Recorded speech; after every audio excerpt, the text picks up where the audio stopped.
You're listening to Leading Up with Udemy. This podcast is your guide to developing your skills as an emerging or seasoned leader. I'm Alan Todd, your host and the Vice President of Leadership Development at Udemy. Together, we can work, lead, and live differently to create a better world. Welcome to another episode of Udemy's Leading Up podcast. I'm your host, Alan Todd, and today our guest is Sophie Riegel, a renowned speaker, author, and expert on mental health and workplace dynamics with a particular focus on Gen Z and early career professionals. Sophie is an accomplished advocate for mental health awareness and has extensive experience in coaching young professionals and the leaders who manage them. She consults with companies like Netflix, Target, and the Department of Homeland Security. I was excited to have Sophie Riegel on the podcast this week. I really like how Sophie talks about bringing well-being conversations into the out and open in the workplace. I think if we can talk about well-being in the workplace and mental illness in the workplace, we're going to create a healthier workplace, more engagement, and better success for everyone.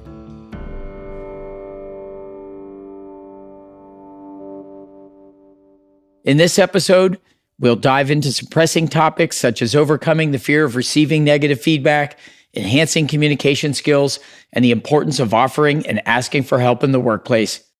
Before we dive in, I want to remind our listeners that this podcast is all about you. Whether you're a new manager or an aspiring leader, our goal is to provide you with practical insights and strategies to help you succeed in your career journey. Sophie Riegel, welcome to the show. Thank you for inviting me. I appreciate it. All right. Sophie, you launched your career as a speaker and a writer at a very young age. By the age of 21, you'd already published 3 best-selling books. You delivered a TEDx talk.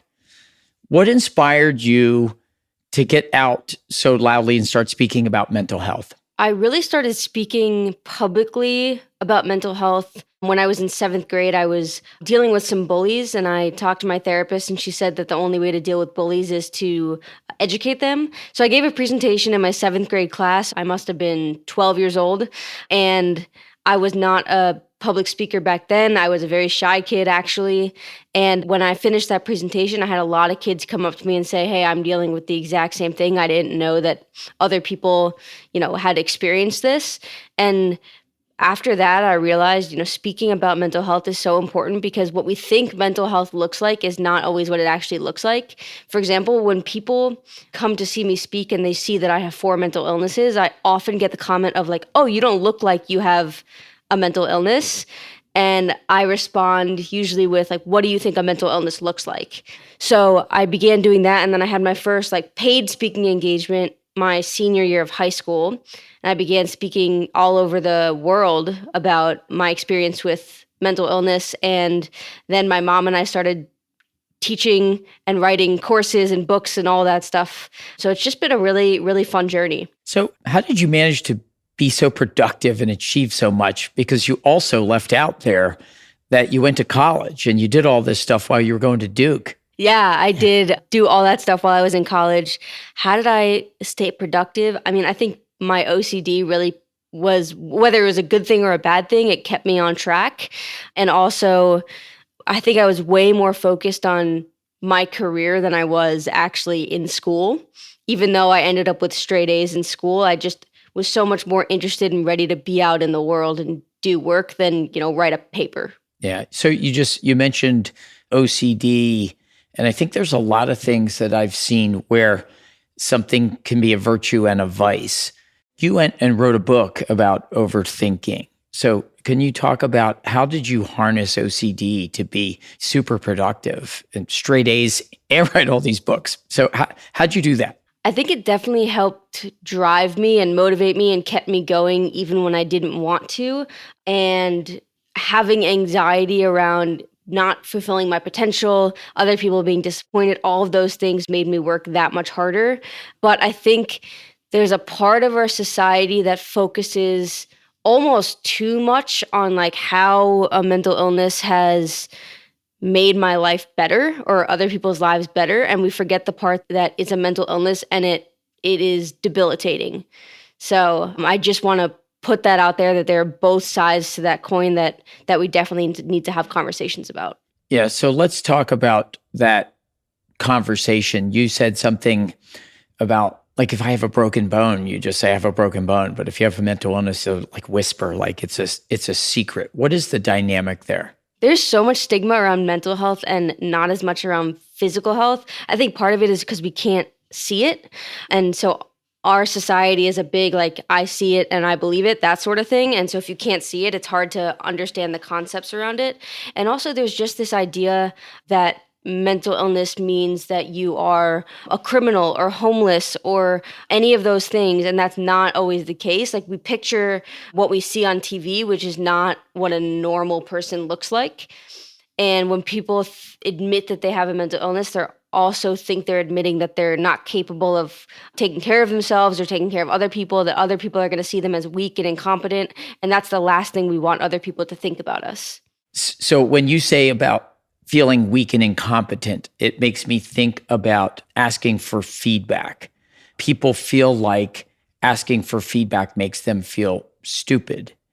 And I think about feedback the way Steve Jobs said, asking for help separates those from those who do and from those who dream.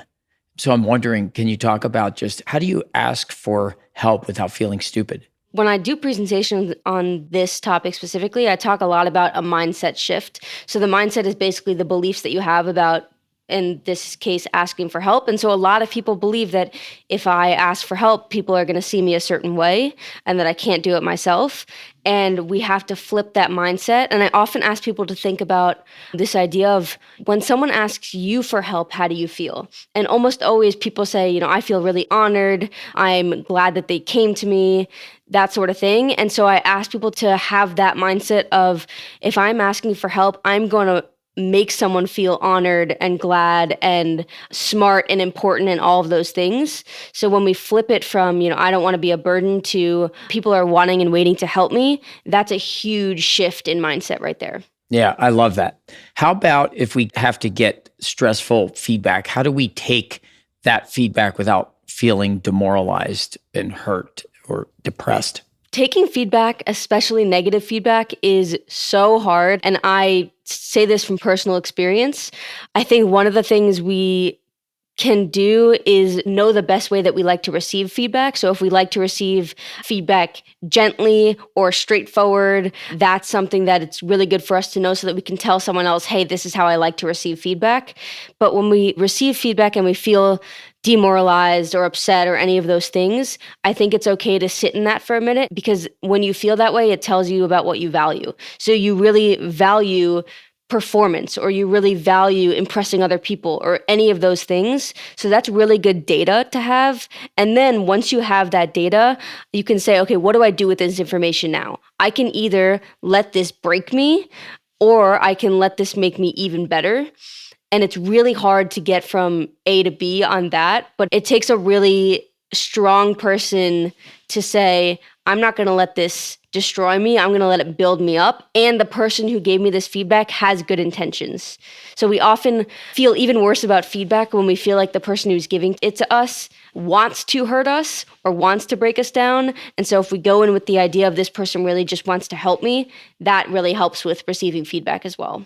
So asking for help honors others and making the assumption when you're getting feedback that they want to help you. I think those are two great mindset shifts that people that have a lot of fear, they don't come into these things with that mindset. Yeah, absolutely. So I want to talk a little bit about well-being. There's a lot of stuff, but Pew Charitable Trust put a piece out. Feelings of anxiety and depression have grown to levels where virtually no one can ignore it anymore. And then CNN Kaiser Family Foundation actually put a number to it. They did a poll. 90% of Americans feel we're in a mental health crisis. So you've talked about well-being in the workplace. What's your take on this? Are we at a crisis level? I think we are. And unfortunately, I think it took a pandemic for us to realize that we're here. And so I wish it had come earlier, but absolutely we are in crisis mode right now. People are experiencing higher levels of burnout than they ever have. Especially younger workers are going into the workforce and, like, after a couple years already feeling like, why am I doing this? What's the point of having this kind of job when I'm miserable? And so I think having the conversations around mental health in the workplace is extremely important, and just as, if not more important than having conversations around what do you do when you need to take a sick day. I don't think a mental health day should be treated any differently than if you need to go to a doctor's appointment or you need to be in the ER or any of those things. And you've said before about people feeling miserable, and you just used that word, and I've heard you use it before. And I think it's true. Why are people feeling miserable? And maybe the question, is this a Gen Z thing? Do Gen Z, are a lot of them feeling like not just stressed, but just miserable, lost? I can't speak for everyone, but I can tell you based on my experience and my friends and a lot of the research that I've done, a lot of the reason why people are miserable, especially from elite universities, is because they've been told their entire life that these are the three fields you need to go into, right? You need to be in finance or be a doctor or be a lawyer or, one of those things. And it's not what they actually want to be doing, but they've never had an opportunity to think about what else there might be out there. So there's usually, these 3 or 4 or 5 paths that we think are the right way to do things, especially from an elite university. And we don't consider, you can be an entrepreneur. You can create your own job. You can do whatever you want to do, regardless of what your parents are telling you to do, regardless of what society is telling you to do. And when we just go on this one path, we don't have any opportunity to explore things that we're really passionate about. And I want to preface all of this with saying this is a really privileged point of view. There are a lot of people out there who don't have the choice to, go out on their own and do what they want to do because they really need money right now. And I just want to make that abundantly clear that I understand where my perspective is coming from. Yeah. Do you think entrepreneurship will be on the rise with this new generation?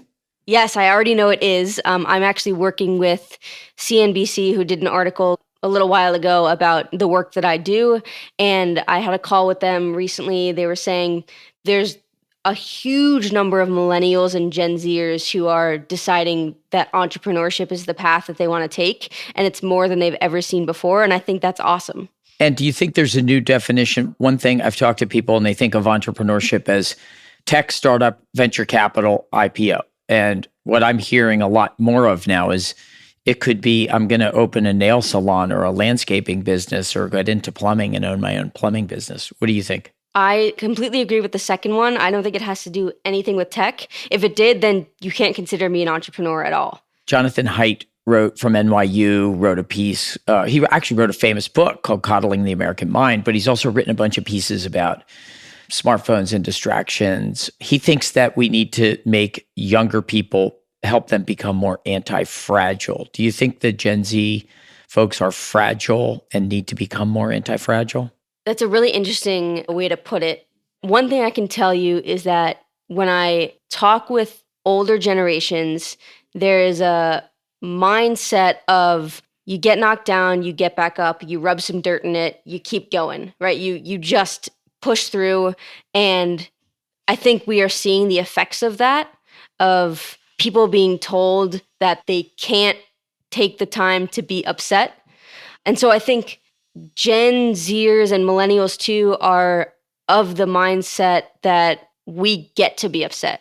Like, we're allowed to wallow in it for a little bit. It doesn't mean we should do it forever, but I think, are more inclined to acknowledge the emotions that go along with it instead of being more stone cold, robot-like. We're human beings, and I think we realize that. So there must be a communication gap then if a baby boomer says to a millennial or Gen Z, like, suck it up and be tough. How is that received? Is there a communication breakdown? Yeah, there's definitely a gap there. And I think the intention is good on the part of whoever's saying it. I think their intention is to help you get back up and get moving. And that's not the impact. And I think there's a really important distinction between impact and intention. And so when those two things don't match is when we have communication issues. I think if the impact were actually helping you get up and helping you keep going, that would be great, but that's not what the impact is. And so instead, you might ask, like, how can I help you move forward from this? And then the person can say, this is what I actually need to move forward, as opposed to you telling me to rub some dirt in it or suck it up, buttercup, that sort of thing.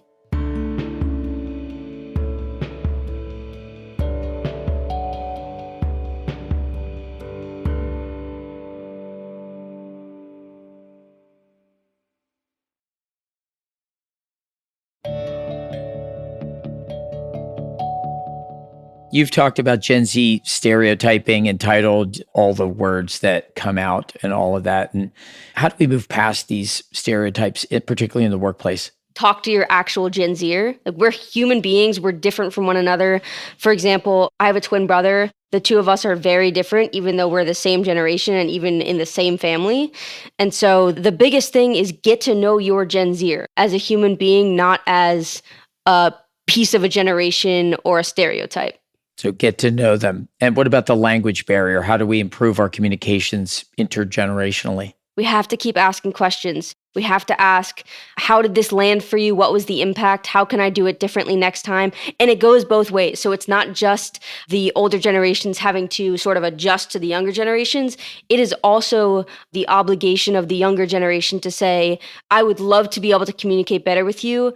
What works for you? So I want to put it on both generations or all generations, as opposed to people feeling like I'm just saying the older generations need to put in the work. Yeah. So let's say my 3 decades in the workplace and the way I was raised, because I'm a member of the older generation, was the stiff upper lip. And we don't talk about your emotions. We don't bring emotions to work, right? We come to work to work. And it's been interesting to watch that has done like a full 180 in the last 10 years, where emotional intelligence has risen in importance.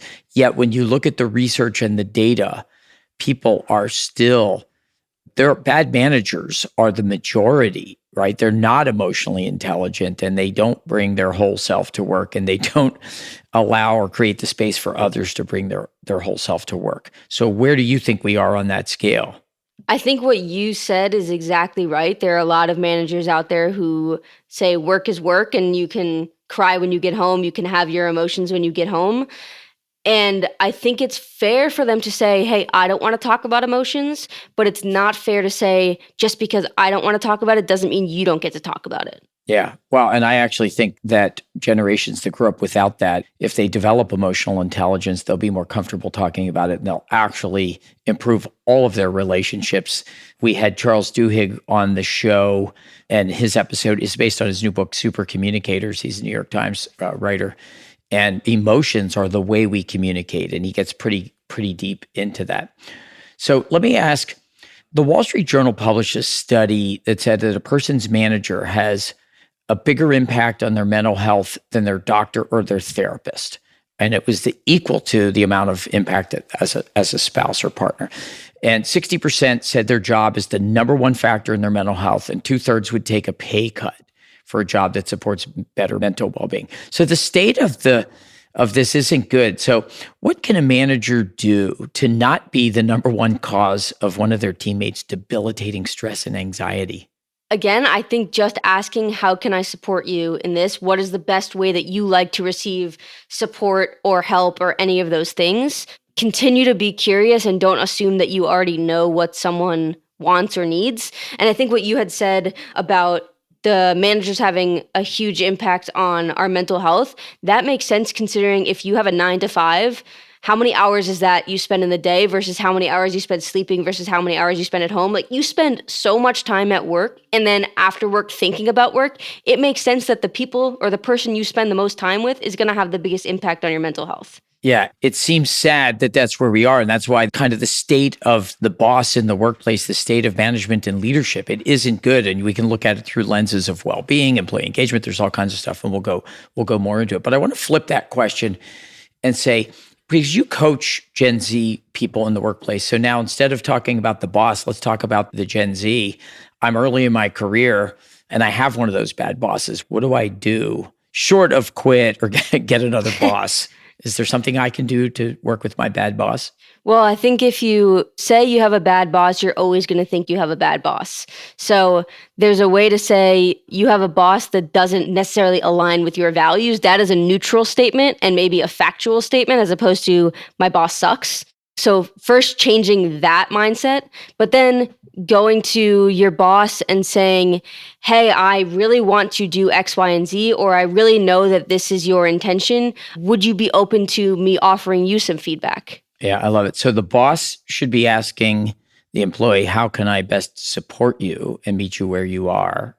and the employee should change their language and not say, my boss sucks, but think about it differently. And you actually said something about changing the language before, about generational stereotyping from difficult to different. Can you talk about that? Absolutely. So a lot of people say Gen Z is so difficult, or Gen Zers might say Gen X is so difficult, and then millennials are somewhere in the middle. But again, when we say things like this person's difficult, that makes us see it through a lens of this is wrong, as opposed to this is different. If I say Gen Z is different, that is true. And then we can use neutral statements to say how it's different. So instead of saying Gen Z is entitled, which is difficult, we can say Gen Z really knows what they want, which is different and neutral.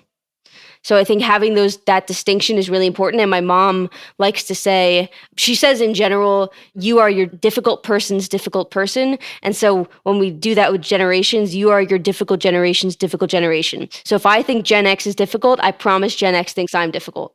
Yep, that's great. And we had your mom on the podcast, by the way. Yeah. So she's great. And I can see the similarities between the two of you. She's a fun one. Yes, she is. High energy, just like you. So you got some of that fireball in you. For sure. All right, let's talk about loneliness. So the U.S. Surgeon General, Vivek Murthy, wrote a book on loneliness before the pandemic, and he called it an epidemic. That was before, and things have gotten a lot worse societally, and Gen Z has come into the workplace. So it's gotten a lot worse. Wall Street Journal, I was reading an article the other day, and they talked about 1-800-Flowers. Their most popular community chat group in the company is called Loneliness. Number one. So what are some tips for becoming less lonely, particularly Gen Z, and they're working from home and maybe they have some relationships from high school or college, but haven't made relationships in the workplace? Part of it is finding a community, whether it's within the workplace or outside of the workplace. I can tell you, because I work by myself, I don't have coworkers to hang out with. So I have to make it a priority to be involved in activities or groups where I find people who like some of the same things that I do. And it takes effort. And most of the time, all I want to do is sit on my couch and watch bad reality TV with no one else around. And I also know that doesn't have a great impact on my well-being. It takes effort, and you have to go out and find people. I can tell you, I just moved, and I've already gone out and introduced myself to the neighbors just to, say hi and know that there's a friendly face out there. It's really difficult, especially when you're working remotely or by yourself.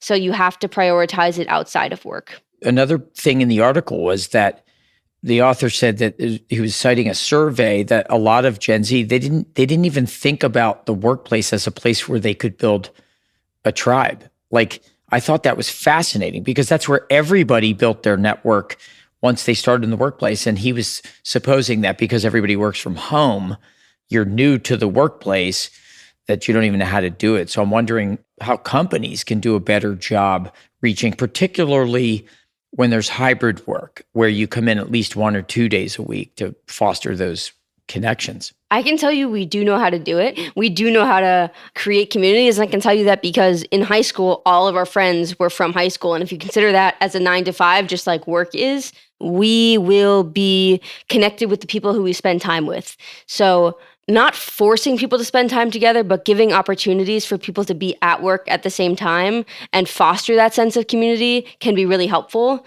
If you have 3 workers and you say, hey, you come in on Monday, the other person comes in on Tuesday, the other person comes in on Wednesday, that means they're never going to cross paths. So giving an opportunity for people to cross paths and work together, I think would be really helpful in fostering that sense of community. Yeah, I love that. So let's talk about employee engagement now. Gallup put something out recently that said that Gen Z and millennials are more likely than their more senior coworkers to be ambivalent and not engaged at work. They say most young workers don't feel close connection to their coworkers, as we just talked about, or their manager, or their employees. So like a majority of them are not feeling this. This is something that I've seen you talk about, you write about. So how do we fix this thing about helping them find meaning at work? I know Gen Zers in particular have a really important value around purpose. And so they want to feel a sense of purpose or meaning at work.